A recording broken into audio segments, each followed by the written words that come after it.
안녕하세요. 습관이 자기도 모르게 인생을 바꿉니다. 좋은 습관이 있느냐, 나쁜 습관이 있느냐가 인생을 좌우합니다.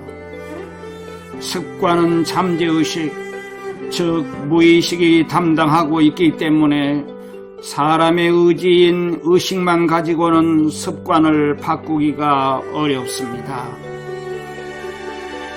그런데 인재 육성 코치이며 조직개발 컨설턴트이자 경영자 코치인 미우라 쇼만은 마일스톤에서 펴낸 습관의 시작이라는 저서에서 잠재의식을 활용하여 습관을 쉽게 바꾸는 구체적인 방법들을 알려주고 있습니다. 오늘은 그 핵심 내용을 당신과 공유합니다. 구독, 좋아요 부탁드립니다.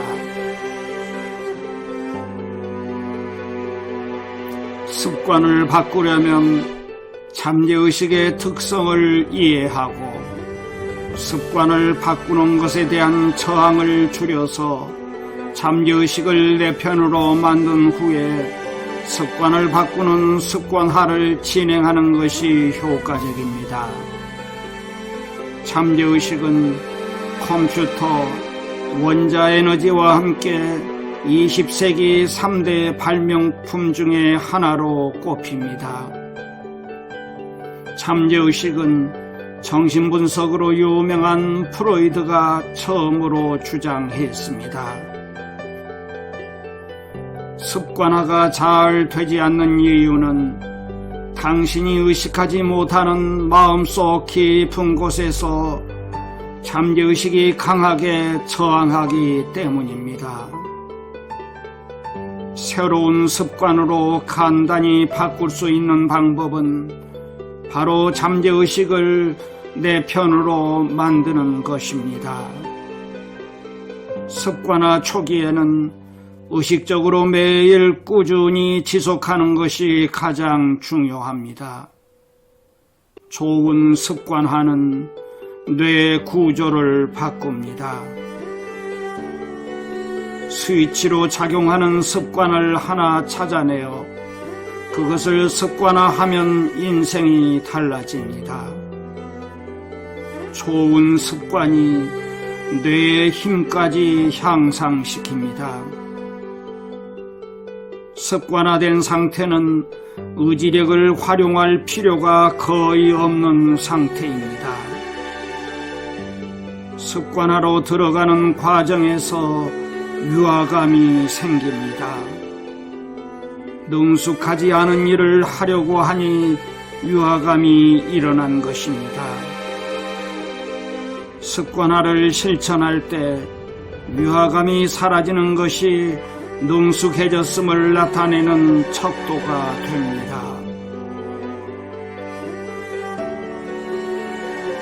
유화감은 도전의 증거이며 변화의 징조라고 적극적으로 받아들여야 합니다.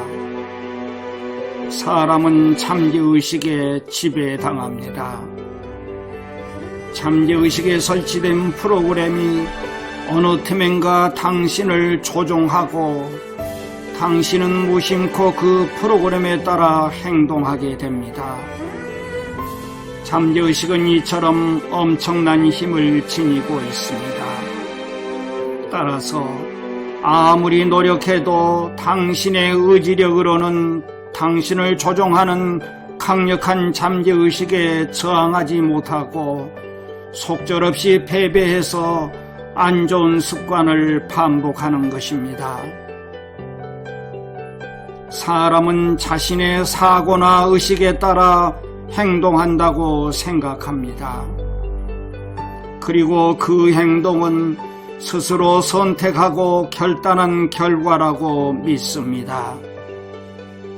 하지만 사실 우리가 취하는 행동의 대부분은 잠재의식 속에 있는 프로그램에 의해 자동으로 일어나는 것입니다.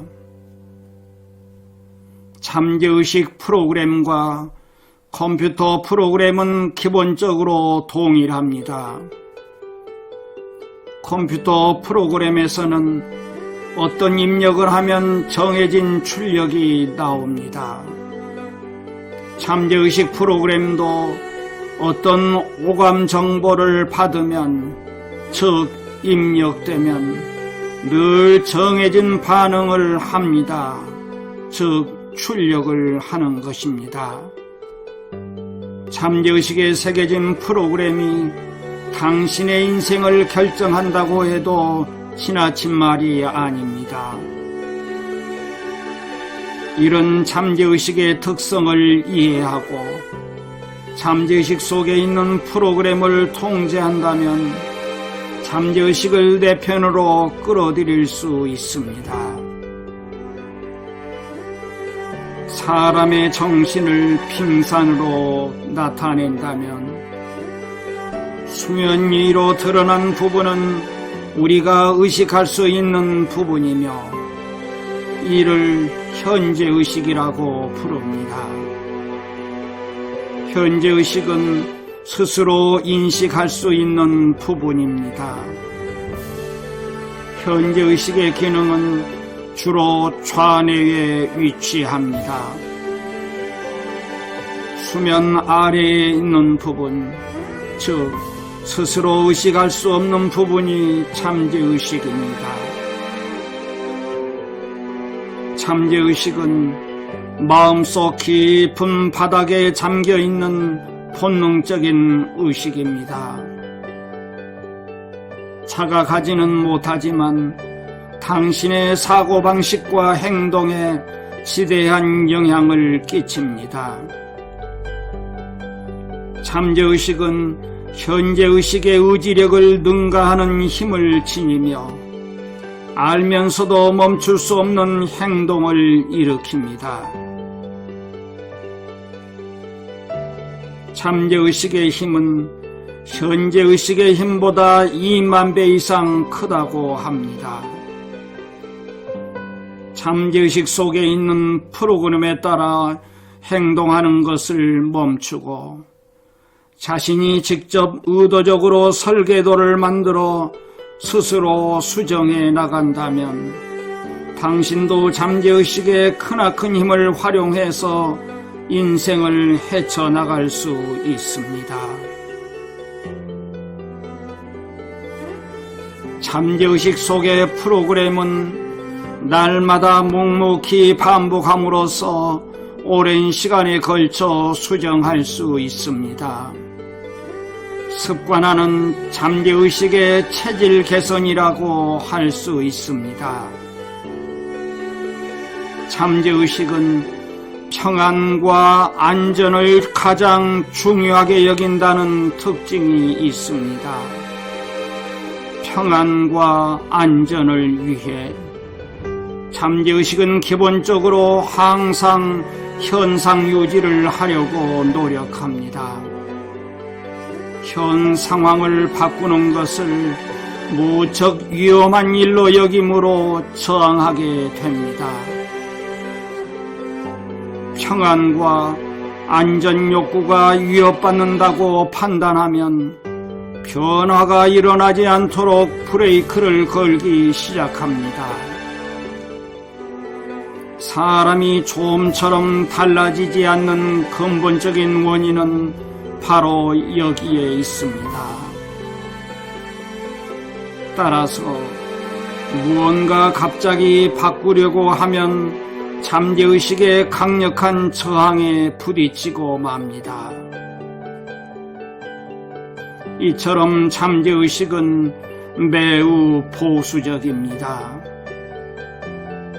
그러므로 잠재의식의 프로그램을 수정하여 습관화를 성공하려면 잠재의식의 평안과 안전 욕구를 충족시켜주면서 수정해 나가는 것이 중요합니다. 이것을 간과한 채 의식의 힘으로만 현상을 바꿔보려고 노력한들 잠재의식의 현상 유지 욕구를 당해놓을 수가 없습니다. 그런 의미에서 습관화처럼 서서히 변화시켜 나가는 방법은 잠재의식을 활용한다는 면에서 매우 합당한 방법입니다. 습관화의 초기 단계에서는 위화감이 생기므로 날마다 지속하기 위한 노력이 필요합니다. 그러나 습관화가 진행되면 위화감도 사라지고 그다지 노력하지 않아도 지속할 수 있게 됩니다. 마침내 의식하지 않고도 날마다 지속할 수 있는 상태가 됩니다. 이 단계까지 오면 오히려 무언가를 하지 않는 것에 위화감을 느끼기 시작합니다. 자동 조작 모드에 들어섰기 때문에 의지력을 그다지 작동시킬 필요가 없는 것입니다. 습관화는 의지력을 사용하는 요소를 줄이고 자동화하는 것이라고 할 수 있습니다. 잠재의식 속에 매일 중요한 행동, 즉 좋은 습관이 자동화되므로 무의식 중의 인생이 점점 좋은 방향으로 나아갑니다. 게다가 여기에는 의지력과 노력을 거의 사용하지 않으므로 다른 일을 하는데도 여유가 생겨납니다. 이것이 습관화의 커다란 장점입니다. 습관화된 중요한 행동을 의지력 없이 그다지 의식하지 않은 채 자동 조작 모드로 실행할 수 있다면 뇌가 다른 정보를 처리할 여유가 생겨납니다. 잠재의식을 활용하면 자동 조작 모드에 의해 날마다 저절로 능력이 개발되고 건강을 유지하고 정신적 안정을 취할 수 있습니다. 습관화의 장점은 헤아릴 수 없을 만큼 커다란 재산이 될 것입니다.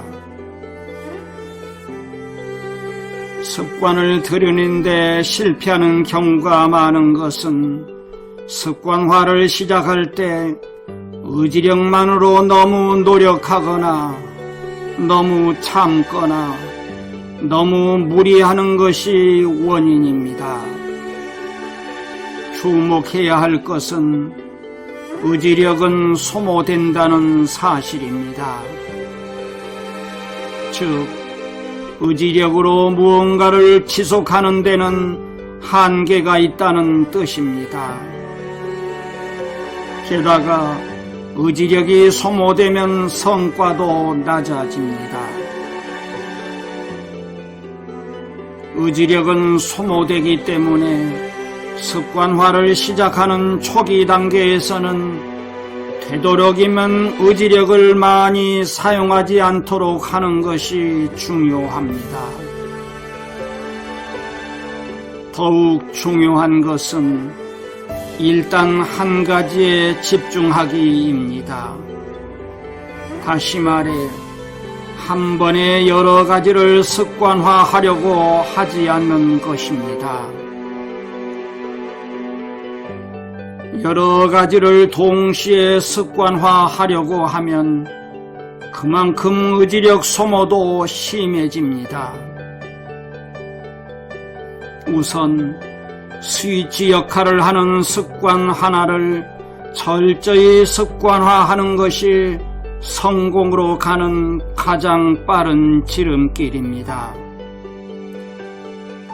습관화하려는 항목을 줄이고 각 항목의 우선순위를 정합니다. 그리고 처음으로 시도할 습관을 정하고 그 습관에 철저히 임합니다. 두 번째 습관화는 첫 번째 습관화보다 훨씬 쉽습니다. 습관을 하나하나 들이는 동시에 자그마한 성공 체험을 쌓으면서 자기 효능감이나 자기 긍정감을 높여가는 훌륭한 전략이기도 합니다. 습관화가 작심삼일로 끝나는 사람은 첫 3일 동안 너무 무리해서 습관화에 임하기 때문에 지속하는 것이 고통스러워 포기하는 경우가 대부분입니다. 습관화는 매일매일 묵묵히 지속하는 활동입니다. 습관화를 할 때 이러한 고통스러운 감정을 만들지 않는 것이 잠재의식을 올바로 컨트롤하는 비결입니다. 습관을 정착시키기 위해서는 최소한 3주 동안은 지속해야 합니다. 그 습관이 쭉 이어져서 3개월이 되면 거의 정착했다고 할 수 있습니다. 습관화 초기 단계에서 중요한 것은 성과를 올리는 것이 아니라 정착시키는 것입니다. 초기 목적을 습관 정착으로 좁히고 성과를 올리는 데는 전혀 기대하지 않는 것이 올바른 자세입니다. 성장 곡선은 업무나 공부에 들인 시간과 실제로 나타나는 성과가 일정한 관련성이 있음을 보여주는 곡선입니다. 어느 순간 성장 곡선의 티핑 포인트를 넘어서면 급격히 성장하기 시작합니다. 들인 시간에 대한 성과가 정비례 이상으로 급상승하는 것입니다. 성공하는 사람은 티핑 포인트를 넘어설 때까지 포기하지 않고 꾸준히 지속하는 사람이라고 할 수 있습니다. 습관화 과정도 이와 유사합니다. 처음에는 성과를 낼 수 있을지조차 의심됩니다. 하지만 꾸준히 지속하다 보면 습관이 정착되기 시작하고 머지않아 확실한 성과가 나타납니다. 이처럼 습관화 과정은 성과가 표면화되기 전에 중도 포기하는 비율을 낮추어주는 것이 관건입니다. 한순간 바짝 노력하기는 쉽지만 매일 묵묵히 실천하기는 어렵습니다. 따라서 너무 노력하거나 너무 무리하지 않더라도 날마다 묵묵히 해나가는 것이 중요합니다. 경쟁자는 바로 어제의 자기 자신입니다. 하루하루 조금씩이라도 발전해서 어제의 자신을 약간이라도 뛰어넘으려는 자세가 중요합니다. 습관은 재능을 뛰어넘습니다. 저명한 경영학자 피터 드러커는 성과를 올리는데 성격, 강점, 약점, 가치관, 신조는 아무래도 상관없다. 성과를 올리려면 해야 할 일을 해내기만 하면 그만이다. 성과를 올리는 데 필요한 것은 바로 습관이다. 성과로 이어지는 습관은 다른 어떠한 습관처럼 쉽게 익힐 수 있다. 아니, 익혀야만 한다라고 말했습니다. 작은 습관의 차이가 커다란 차이를 낳습니다. 습관에는 반복의 힘이 있습니다. 좋은 습관을 우리 몸에 정착한다면 마음까지 침투해서 본질적인 변화를 가져다 줍니다. 나쁜 습관이 반복되면 그 악영향은 헤아릴 수 없을 만큼 큽니다. 좋은 습관을 묵묵히 쌓는다면 당신의 인생은 바람직한 방향으로 호전될 것입니다. 습관화는 다음과 같은 3가지 효과가 있습니다. 1. 성과를 내는 효과. 예를 들어 엘리베이터 대신에 계단을 이용하는 습관은 체력이 좋아지고 체지방률이 감소합니다. 2. 컨디션을 조절하는 효과. 예를 들어 요가나 심호흡 등 인간 정신에 영향을 미치는 습관은 스트레스나 불안을 줄이고 우울증을 예방하는 효과도 기대할 수 있습니다. 3. 뇌의 힘을 향상시키는 효과. 예를 들어 무언가에 도전하거나 특정한 운동을 하면 뇌 속 신경세포가 새롭고 강력한 형태로 결합하고 뇌의 힘이 향상됩니다. 더 나아가 뇌의 무게가 실제로 무거워지기도 합니다. 당신이 진정으로 하고 싶은 일은 무엇인가요? 이에 대한 답을 만들기 위해서는 목적을 달성했을 때 지금과 달라질 상황을 머릿속으로 선명하게 떠올리는 것입니다.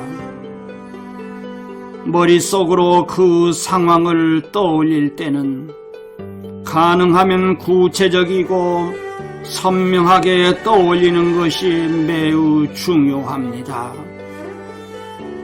목적을 달성했을 때 나는 어디에 있는가? 누구와 있는가? 무엇을 하고 있는가? 그 자리에서 무엇이 보이는가? 어떤 소리가 들리는가? 어떤 기분인가? 그때 몸이 느끼는 감각은 어떤가? 이렇게 해야 합니다.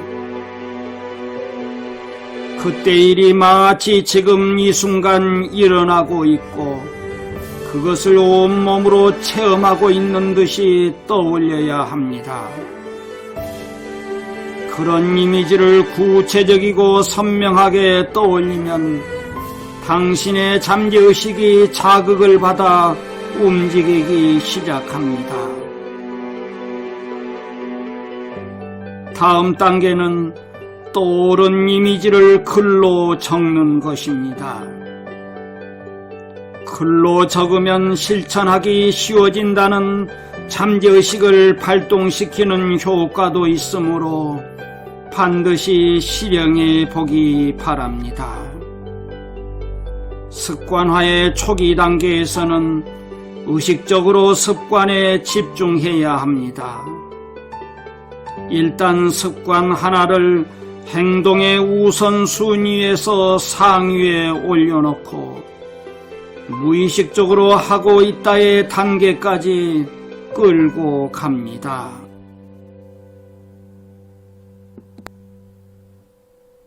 이 단계에 이르면 의지력을 거의 사용하지 않고 습관을 지속할 수 있게 되고 그 습관이 본 궤도에 정착합니다.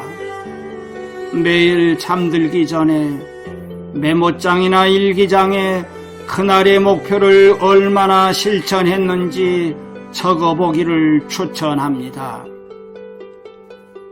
매일 조금씩이라도 실천한다는 것을 실감하는 것이 중요하기 때문입니다.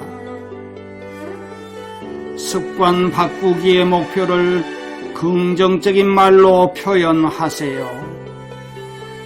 그래야만 하고자 하는 마음이 생겨나고 끈기 있게 지속하고 싶은 의욕이 솟아납니다.